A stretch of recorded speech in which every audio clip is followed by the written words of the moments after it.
Hi folks, ఈరోజు మనం auto layout use చేసుకుని బటన్ ఎలా క్రియేట్ చేయాలో చూద్దాం. సో ఫస్ట్ ఫిగ్మా ఓపెన్ చేసుకోండి.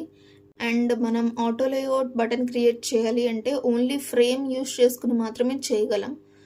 మనం నార్మల్గా బటన్ క్రియేట్ చేయడానికి రెక్టాంగిల్ యూజ్ చేస్తాం కదా, సో అలా ఆటో లేఅవుట్ బటన్ క్రియేట్ చేయడానికి ఫ్రేమ్ యూజ్ చేయాలి. So click on frame and take a frame of height 50 and width 200. నేను ఇంకొక బటన్ కూడా క్రియేట్ చేసుకుంటున్నా వేరే డైమెన్షన్స్తో.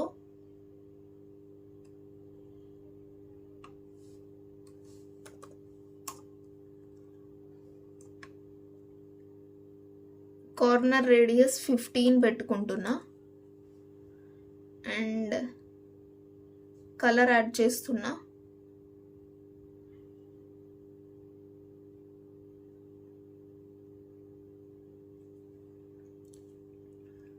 సో ఇప్పుడు ప్లగిన్స్కి వెళ్ళి ఐకాన్ ఇంపోర్ట్ చేసుకుంటున్నాం. మనం ఫిగ్మాలో ఫ్రీ ఐకాన్స్ ఇంపోర్ట్ చేసుకోవచ్చు. దీని మీద ఆల్రెడీ ఒక వీడియో చేశాను, లింక్ డిస్క్రిప్షన్లో పెడతాను, చూడండి. ఈ ఐకాన్ చూస్ చేసుకున్నాను. స్క్రీన్కి యాడ్ అయింది కదా.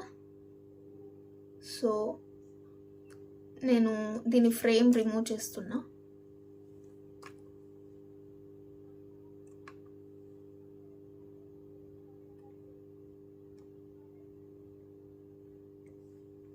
సో ఇప్పుడు టెక్స్ట్ స్టార్ట్ చేసుకుందాం.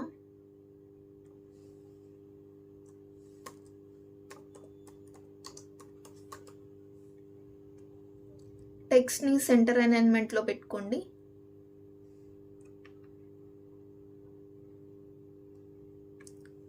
సో ఇప్పుడు బటన్ అయితే క్రియేట్ చేసాం.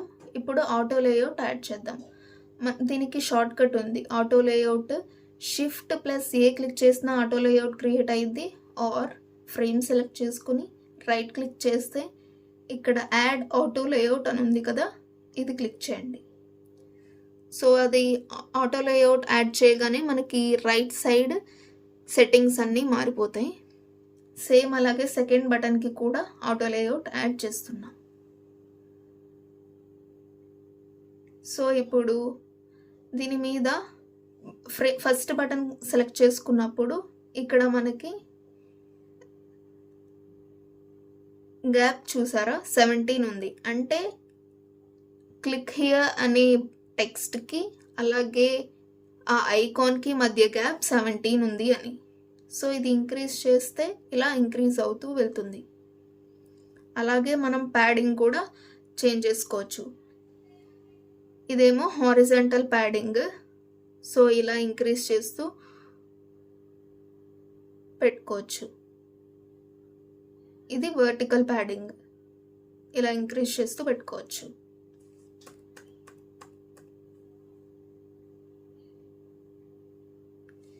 సో ఇప్పుడు అలా కాకుండా ఓన్లీ సింగిల్ దానికే మీరు సైజ్ చేంజ్ చేసుకోవాలంటే ఇక్కడ హోవర్ చేసినప్పుడు మనకి కనిపిస్తుంది, అంటే గ్యాప్ 22 ఉంది అని కనిపిస్తుంది. సో ఇది ఇలా ఎక్స్టెండ్ చేస్తే మనకి సైజ్ మార్చుకుంటూ ఉండొచ్చు. అలాగే ఇక్కడ కూడా హోవర్ చేసినప్పుడు మనకి సైజెస్ కనిపిస్తాయి, అవి కావాలంటే చేంజ్ చేసుకోవచ్చు. సేమ్ అలాగే ఈ బటన్లో కూడా ఈ బటన్ సెలెక్ట్ చేసుకున్నప్పుడు మనకి గ్యాప్ ఇక్కడ ఈ గ్యాప్ 11 ఉంది అని చూపిస్తుంది. సో ఇలా ఇంక్రీజ్ ఆర్ డిక్రీజ్ చేసుకోవచ్చు.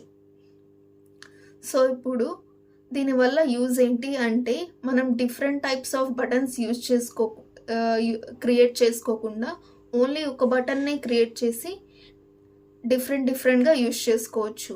సో దీనివల్ల మనకి టైం సేవ్ అవుతుంది. ఎలానో చూద్దాం. ఫర్ ఎగ్జాంపుల్ ఇక్కడ క్లిక్ హియర్ అని టెక్స్ట్ ఉంది. నేను దీన్ని చాలా లాంగ్ టెక్స్ట్గా మారుస్తున్నా. అప్పుడు మనకి బటన్ సైజ్ కూడా ఇంక్రీజ్ అయింది ఆటోమేటిక్గా. For example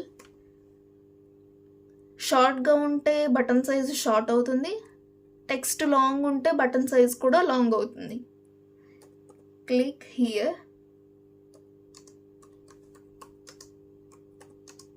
to get started.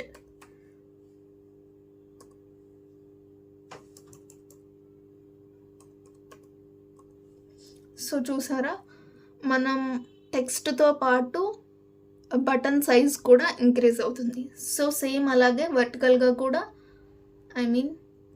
ఇక్కడ చూద్దాం, ఇలా ఎంటర్ చేసినా సరే, ఇలా ఎంత టైప్ చేసినా ఇక్కడ కూడా ఇంక్రీజ్ అవుతూ ఉంటుంది. సో దీనివల్ల యూజ్ ఇది అనమాట.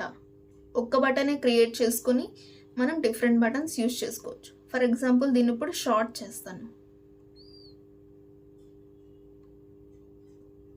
ఈ టెక్స్ట్ని ఇప్పుడు ఓన్లీ షార్ట్ చేస్తాం. క్లిక్, చూడండి షార్ట్ అయిందనమాట.